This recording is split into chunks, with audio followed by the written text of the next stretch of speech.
你會選擇買 second hand 車冇啊 ？second hand 車好多問題，係咪咁咧？我哋一齊去探討一下。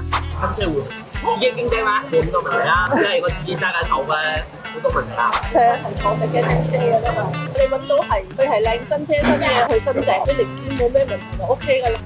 你估你咩車行得咪好咯？你係坐靚車係個人追求嘅啫，我哋普通家庭嘅。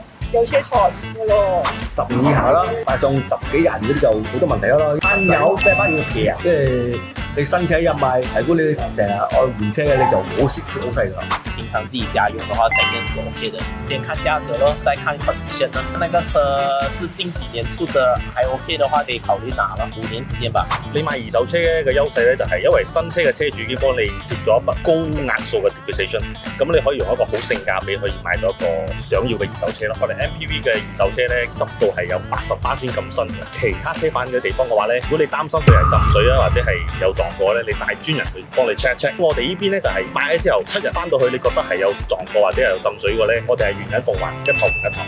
我哋會有送埋個 warranty 1至3年俾你，佢 loan 咧唔會艱難過嘅，咁主要都係睇你本身嘅資料齊唔齊全咯。咁我哋會幫你 study 晒所有嘅嘢，然之後會話你聽過到定過唔到，然之後幫你10年嘅。如果你買second hand車有咩要求啊？方便留言咯。中意我哋頻道記得 like、share、follow 啊！